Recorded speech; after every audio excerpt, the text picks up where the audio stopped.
And in their mind, if they don't believe that the buyer should be signing that buyer brokerage agreement, what it is, 1 page, 3 page, legal, not legal, that's why they're failing to get these things signed. The intent statement is probably the most powerful thing. Now, I know we do it on the listing side because I was taught that a long time ago. And very simply, from what I'm hearing, these small objections, the intent statement would solve it. The intent statement very simply goes like this: Mr. and Mrs. Buyer, thank you so much for getting pre-approved. Thank you for so much for bringing your proof of funds. I want to welcome you today. Today, one of three things is going to happen. You may choose to hire me. I may choose to work with you. I may choose not to work with you. You want them to sit back in their seat and say, what do you mean you're not going to work with me? Well, as we go through the presentation, if something happens, like when I say 100% of my buyers choose buyer agency, well, what if I don't choose that? Mr. and Mrs. Buyer, unfortunately, as I stated in the beginning, if we don't agree with something, unfortunately, you got to remember this, guys. You also got to tell them the buyer representation agreement hires me. I'm not hired until you sign that piece of paper. I can't legally represent you. Okay, end of rant.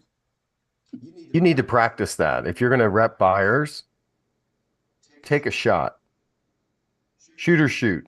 And if you're going to rep buyers in a good way that protects you and your brokerage and gets all the cards on the table, so to speak, just introduce the document and see what happens. Believe that they need representation. Believe that you need protection and clear communication to have representation. And just tell them how the MLS works. What's the source of it? The objection that Ronnie introduced is really, or that Ian introduced is really, that's the objection. And most of the time, Ian, are they really even saying that? They know how it works, right? Yeah. People know how it works, guys. Thank you, Ronnie. It was a good episode on the morning show, and I encourage everybody to go to Early Birds to get the non-camera audio only facilitation of a class. So, Hala, I'm going to skip you because I have Harvey yelling here. He looks like he's freezing outside somewhere. Harvey, ¿qué pasó? Good morning. It's actually warmed up. I woke up a couple of mornings ago in Montreal, and it was 2 degrees Fahrenheit with a real field temperature of like -7. So I think it's only 27 or 28 this morning here in New Jersey. So feeling warm and toasty. I wanted to just ask Ronnie a question, and anybody else, frankly, for that matter. Some of us, I get leads from sources like Op City, for example, where the buyer doesn't know you from any other agent. Do you still take that same approach of requiring that buyer agency agreement before they've actually ever met you and know nothing about you?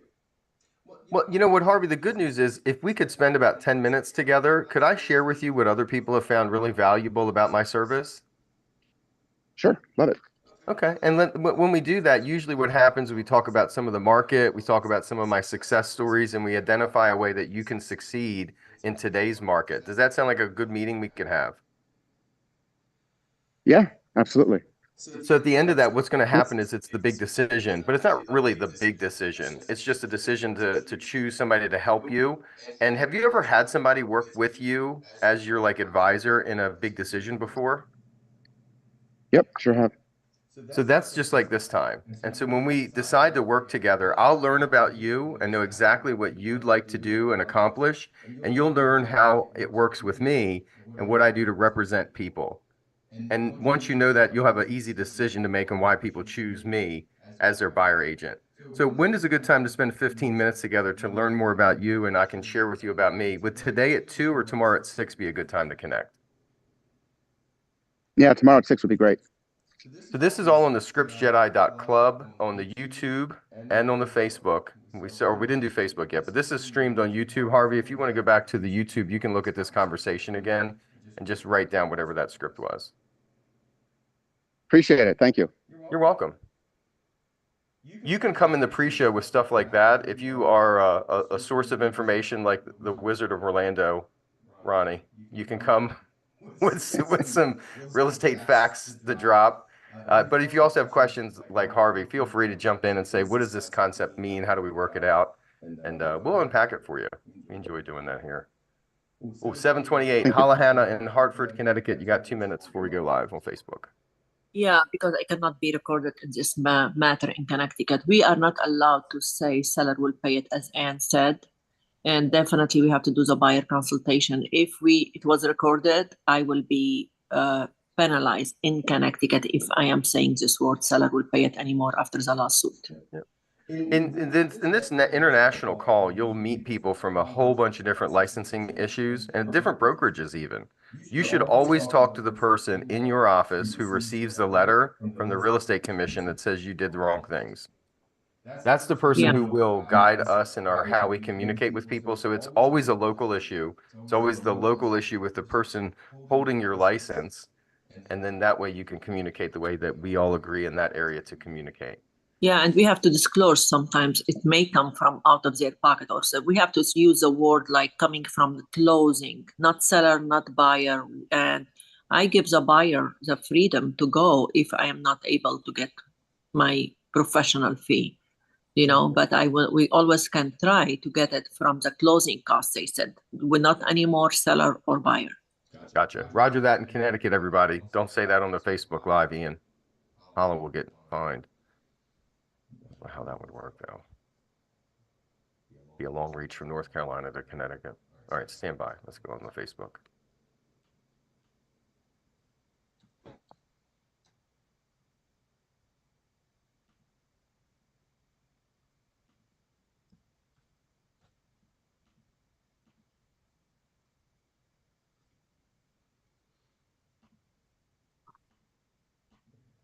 Greetings, one and all.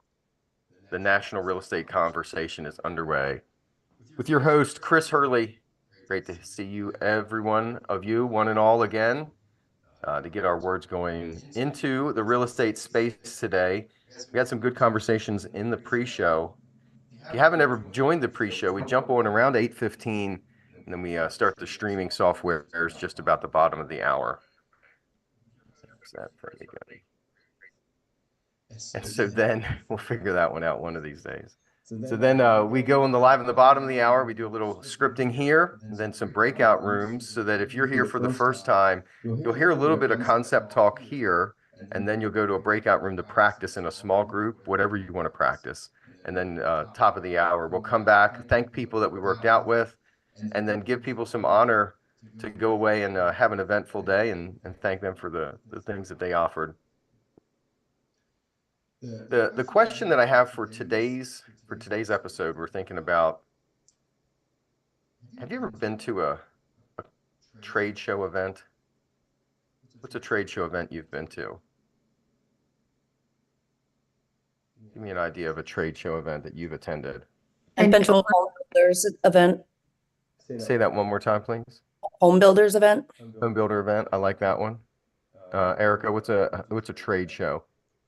An over 50 fair. Over 50 fair. Okay. How about RV show? Auto show. Lorenzo, what kind of show? Auto show. Auto show. I stole yours. Boat show. Boat show. Thank you, Lisa. Right. And I want you to imagine you're in this circumstance where there is a crowd of individuals.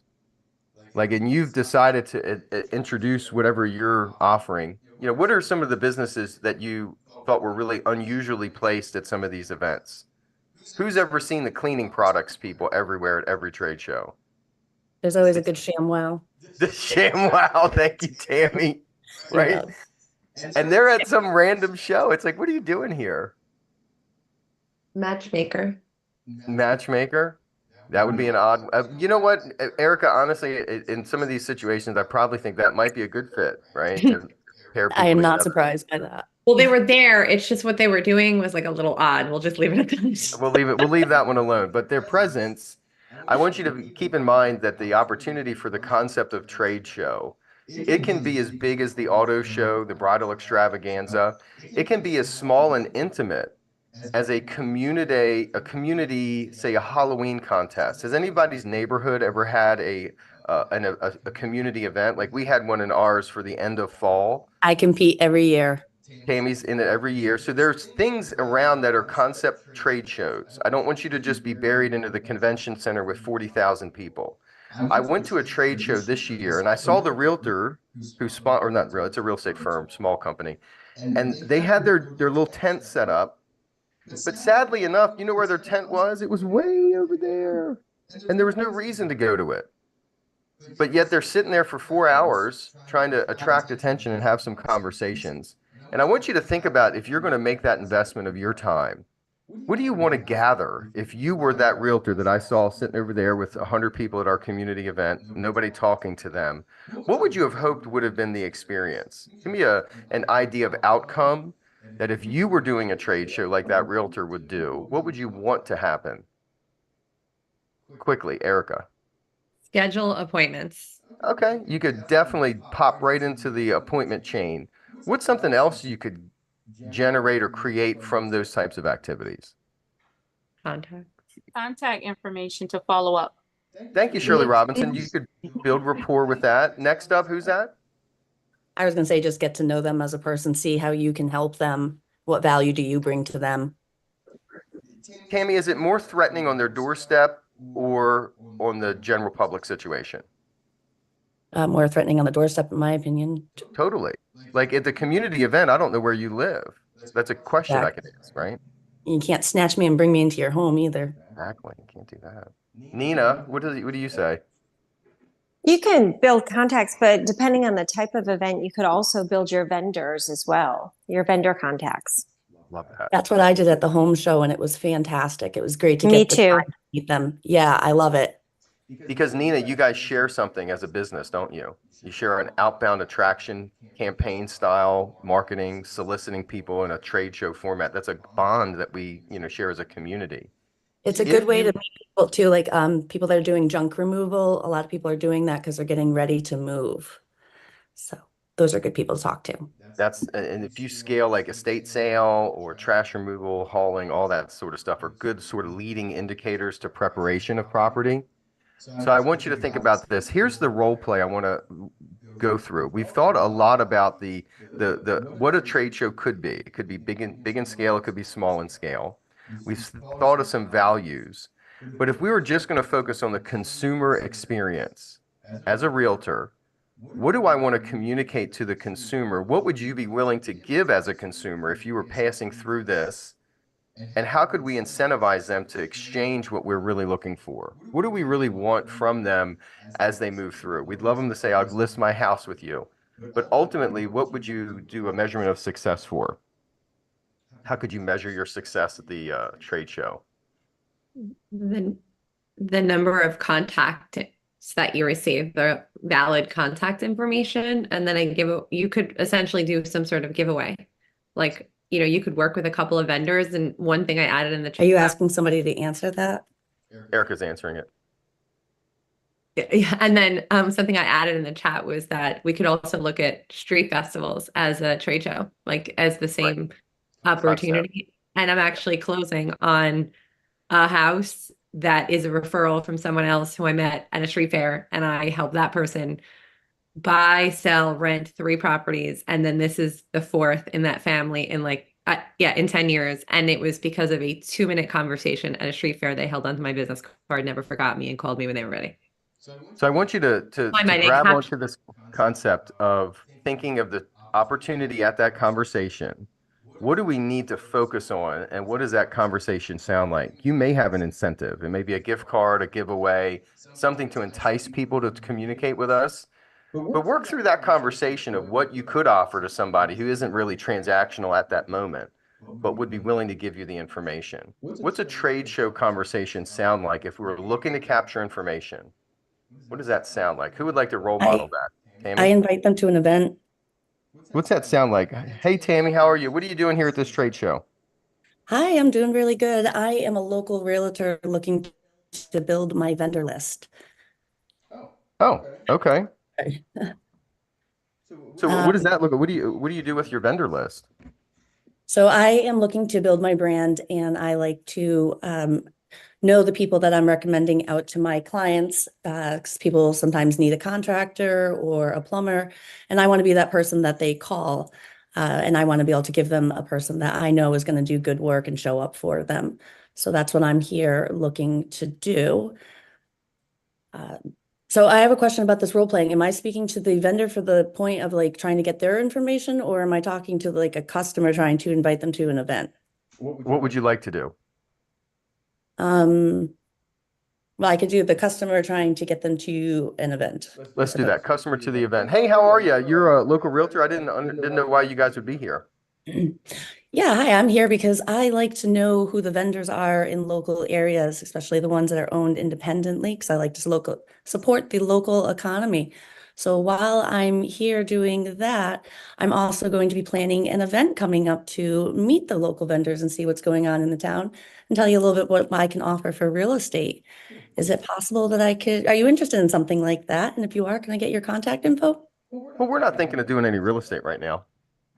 Oh, that's no problem. That's totally fine. It doesn't even just have to be about real estate. If you're trying to figure out where is the best place to get coffee around, I might have a great place for you. Or if you want to go sledding or just anything that you think about local, you can call me and keep me in mind.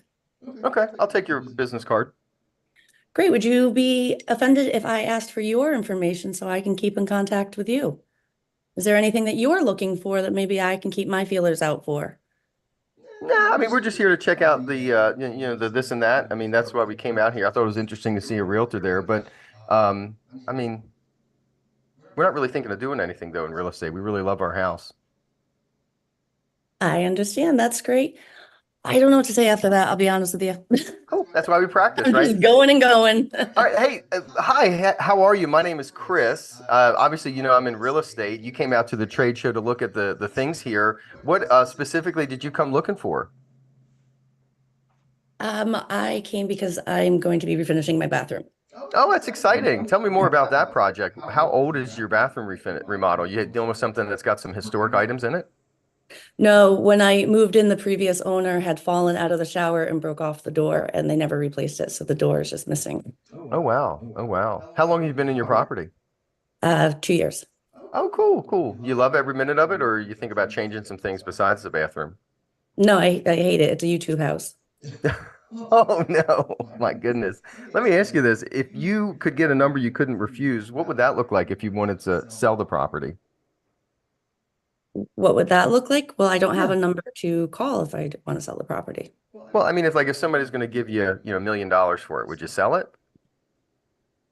Yes, definitely. Okay. So it's a million. If it's not a million, would you take six? No. You wouldn't take $6? I wouldn't take Oh, $6 either. No, I'm just kidding. Listen, we're here to meet people, talk about real estate stuff. Is there any specific real estate conversations I could have with you? Are you talking to me right now? Yeah, you're Or still as the a client? consumer at my booth. We're at Okay. the booth here in the trade show. If you know a good person that can do the bathrooms, then you can point me in their direction. You know what? I have somebody my clients have just loved. Let me do this. What's a good number for you where I could send you a text with that? And then I would give you my information. And here's the other cool thing. We're actually doing a drawing here. If you would fill out this little ticket here on the QR code, we'll enter you to win a $100 Visa gift card. Wouldn't that be exciting? That would be fantastic. And listen, fill out this QR code and I'll let you know if we win. And I'll definitely send you our vendor list and make sure that our bathroom remodeler gives you a great estimate on that. That takes great care of you. I like your way better. Kelly, wrap us up real quick before we go to breakout rooms. Oh, I just want to quickly shout out to Tammy. I've been telling her to get on this call, and the fact that she stepped up and just right up to the plate with you, Chris, is awesome. So, I mean, way to go, Tammy. I am so proud of you for that. Nice job. Oh, Telly, thank you. You mean so much to me. Thanks, Telly. Appreciate that. Very good, everybody. You too can invite friends to come here and they can practice and be courageous or just be present. And even just being present, I promise you, Tammy said things that washed over other people and they said, I like that. So my friends, it's time for you to practice whatever you want to in a breakout room. If you're doing trade show, you maybe have never done trade show. That's okay. You can practice it here so that when you're ready to do trade show, you know how to do it really well. Consult with some people who've done it before and you'll succeed. So down below, click breakout rooms. You can pick a breakout room with 2-3 people in it. You'll get a round robin chance. Not too much coaching in the breakout rooms, more turns and role play. So do that. Double thumbs up just before the top of the hour. I'll close out breakout rooms. We'll come back on the other side. See you on the other side.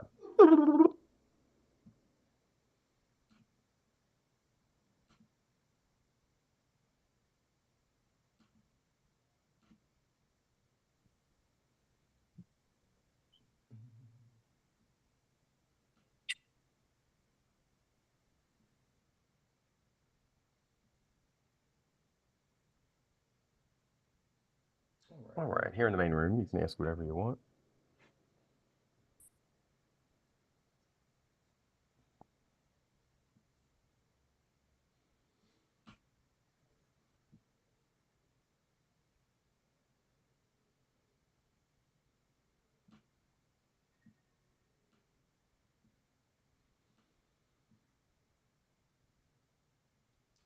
Vicky from Tulsa. What's up, Tulsa? Thank you so much for the opportunity, Chris. I hope this is the right venue for this question. If not, I can ask offline. I was curious, when you send an unsolicited CMA to someone in your database and you haven't seen their home, do you send a range like RPR provides, or how do you go about that? Is there a benefit to be 100% on point? Like, do you win a special value angle from being accurate without seeing the house? My concern is if you give them a range, they're always going to go for the higher range, Which the is higher true. number. Yeah. Which is true too. So tell me more about that. Like, I'm meeting with somebody who's pricing his house. He's a FSBO. He's pricing it at 900 because the other homes are selling for 900. He has rolled linoleum on the floor still. It's straight 1992. Yes. And he's been on the market now for 6 months, not selling because of that condition. So he picked the high number and he cannot sell. So when I meet with him, when we talk about it, I'm saying, here's the numbers that are selling. Here's what the condition looks like. What do you think about that? I'd love to get you the high side number because, I make more money when you make more money. In the end, though, if we don't get a buyer to fall in love with your home, what do you think they're going to end up choosing to do? Purchase the second place home that fits their needs better? Do you want to be the next one to sell, or do you want to be causing other people to sell? Okay. So it's all about the conversation after you've sent them the unsolicited CMA and help them see what their house would be worth. Vicky, is my house really worth 500,000? You sent me a range and you said 400 to 500. Is it really worth 500,000? Well, I really can't say without coming to see your house. When would be a good time for me to come over? Today at 2 or tomorrow at 4? My house is a wreck. I really don't want to have any guests over. Can't you just tell me what it's worth? I have seen all kinds of houses in all kinds of conditions. It's not going to bother me. If you have stuff everywhere, I can look beyond it. It's just really, my house is just so put up. Can't you just tell me exactly what it's worth and, just let me know? Can't you look at it from the outside and do that? So have you ever bought a car sight unseen? No, I have not. Well, I have. And I paid way too much for it because I thought it was a pristine show car. And when I got it, it was not. So without seeing your house, I really can't tell you what it's worth until I actually get to see what kind of carpet, what kind of flooring, what condition your home is in. Like, Stephanie's shaking her head. Like, it's ridiculous that I'm pushing back this much, right? Like, you'd be like, you're the most unrealistic seller I've ever talked with. This is not serious, right? So it gets to a level where, Vicky, it just doesn't make any sense. Right. We have to see the house. So you're telling me, I understand that right now it's not the right condition, but buyers are going to want to get inside, right? So do you want the buyers to be the first one to tell you what they think, or could I use my expert eyes to kind of avoid some of those natural interactions that buyer have with property that isn't a good match for them? I like that. Thank you.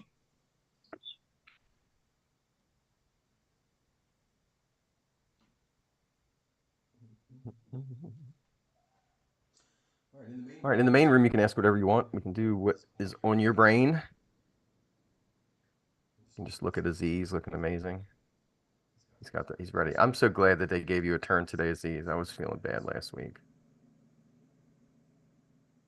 but I'm glad they decided to share.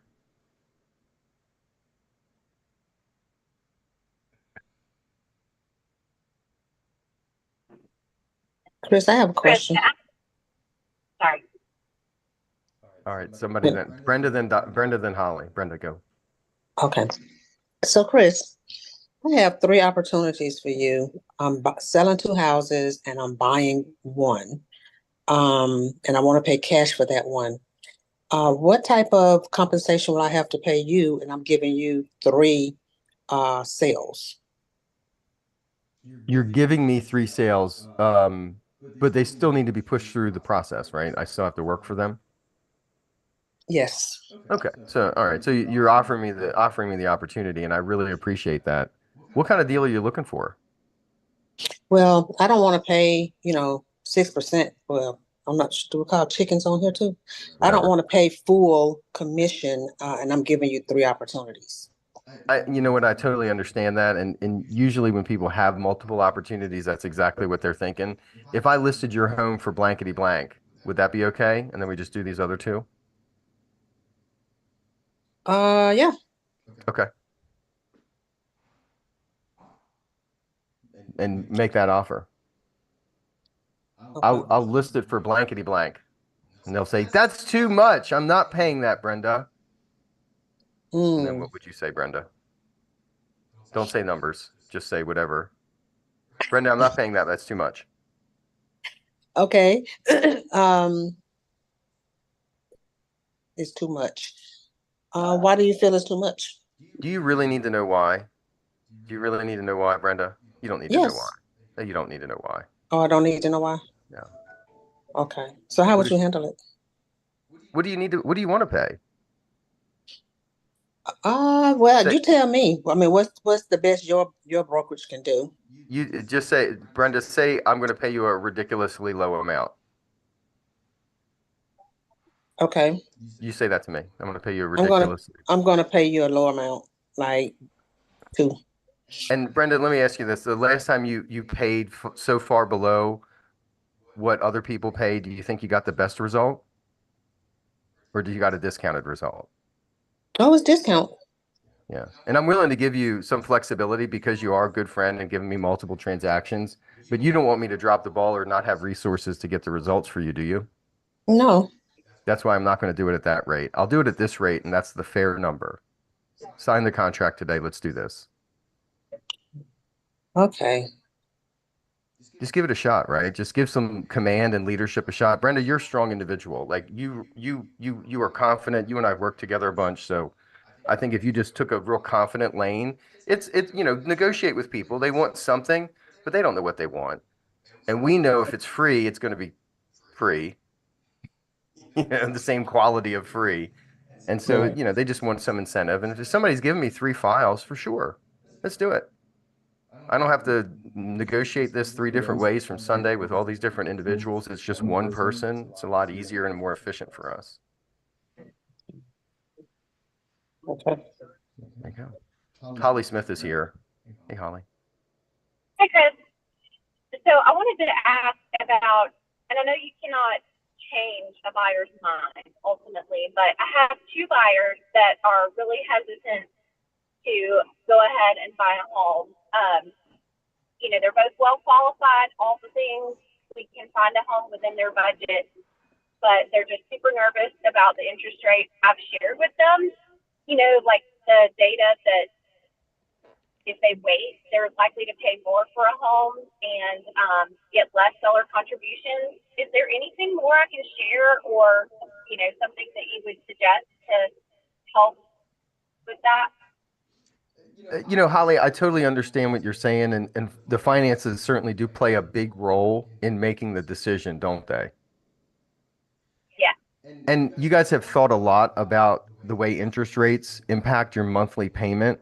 Is that the main point of concern that you guys have, is the way interest rates will affect your monthly payment? Yes, and I just feel hesitant. There's just so much out there on what's going on in the lower, and I just don't want to get stuck in a house that, what if there was a better deal that came along? Yeah. And there certainly may be. And the best deals, Holly, that I've seen are the homes that are really undervalued, that need a little bit of polish, maybe some renovations, some updating. They might need a new roof or an air conditioning unit. Is that the kind of house you guys are looking for, a really good deal house? I wouldn't mind painting maybe, but I really pretty much want it to be move-in ready. Yeah, if they're freaking out about interest rates, they don't want to fix her upper. So let me ask you this, Holly. What's the interest rate have to be a no-brainer for you? Like if it was 3% again, would you guys jump on it?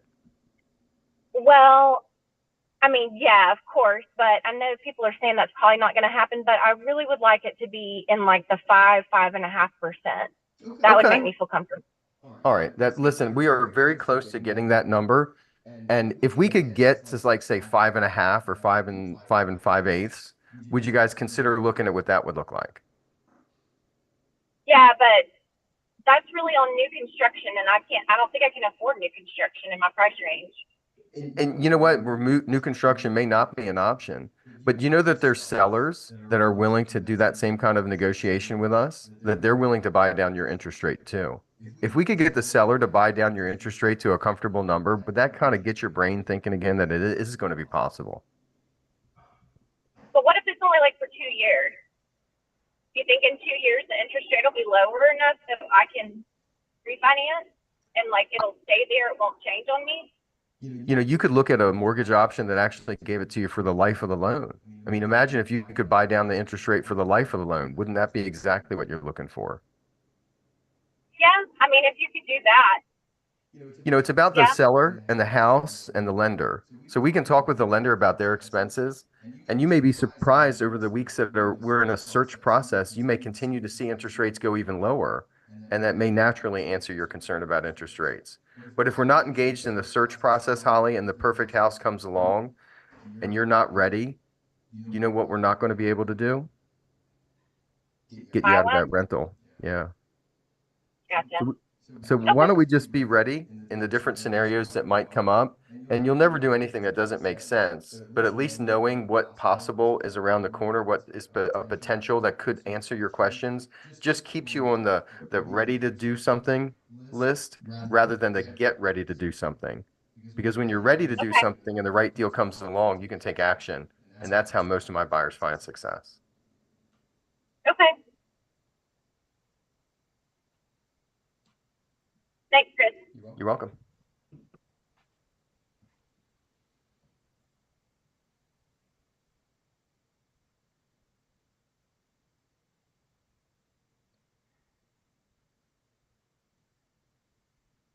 Tony, I want to let you know, don't have lunch with LaKayla if she comes down to Raleigh. She's a Hokie, and she will send you text messages about the women's basketball team nonstop. And I'm just done with LaKayla Abrams and her texting. I definitely won't, but NC State will beat Virginia again. They will. They just didn't on Saturday.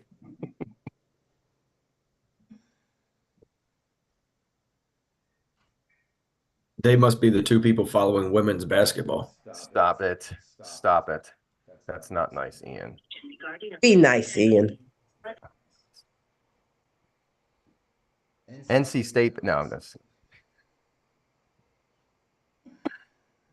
Oh my goodness.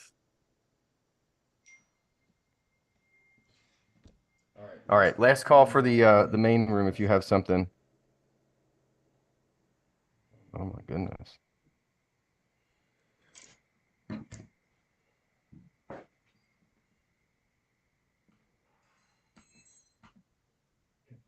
Gallery view back on. All come back.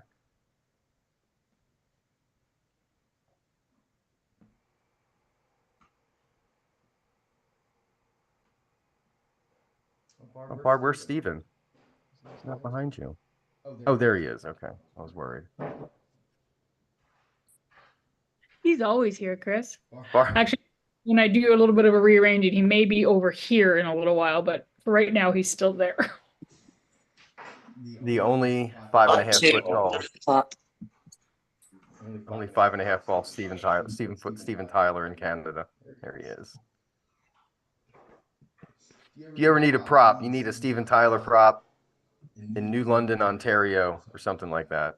I'm just kidding. All right, back on the other side, Golden Bumper Sticker Nuggets. What an honor. Good workout today. Good to see new faces. Hear some new voices. Hear some familiar faces and familiar voices. So Good to see everybody today. Any golden bumper sticker nuggets from the people you worked out with in your group? Frank Matera. Hey, Frank. If we had faith and I can't remember the other name, but anyways, we had a real good exchange about different things and different types of shows and all, and it was very, very good for all of us. Love it. The playbook for trade show is effective. We helped a market center run one at the Bridal Extravaganza at a high level. They closed like 6 transactions off of one show. This is an office running that type of playbook. So it works, guys. Diane Loomis in Philly. Yeah, we had one investor role play and one trade show. I think the golden bumper sticker is keep the pace, keep with them, and constant positive responses, regardless of what comes at you. The positive responses kept the conversation going, and of course, always asking questions. Love it. Love it. Staying in the Keystone State, Western, Julie Hess. Hey. I thought you were going to say that. So I just want to share a different idea. I mean, we've done 250 expos last year, and both of them, you know, we're targeting the boomers. And then a long time ago, I did a bridal fair, and that was not like a cup of tea. And yes, we did find something. So I did, like, you know how you do a reverse bold? I did a reverse bridal. And what I did was, instead of paying $7.50 for the booth, I paid $10 to get in as a client. And I got there early, and I went to every booth and introduced myself and said, do you realize most young couples buy their home first before they either get engaged or go up to the altar? So while I'm sitting there chatting, they're telling me all about, you know, they're getting married next year. Would it be a benefit to have your card that I slide across and say, hey, this is a great baker, or hey, use this photography, or hey. So it was a great networking to reverse it the opposite way, to see how you can build a business with those people for $10. I've been wondering how to get into a bridal show like that, because there's one coming up. I'm from Connecticut. There's one in February that I want to go to. So I'm stealing your idea. I'm just paying a ticket. Yeah. Buy a ticket. Yeah. Buy a ticket and go network with people early, right? Don't do it in the middle. Don't do it at the end. Do it early as they're setting up, and maybe help carry a box or two if they'll allow you. That's how you build a good relationship, setting up the booth. All right, my friends, great to work out with everybody today. We'll be back tomorrow, same time, same channel. If you're a social media person on any of the platforms, we're pushing a big push this year to increase reach.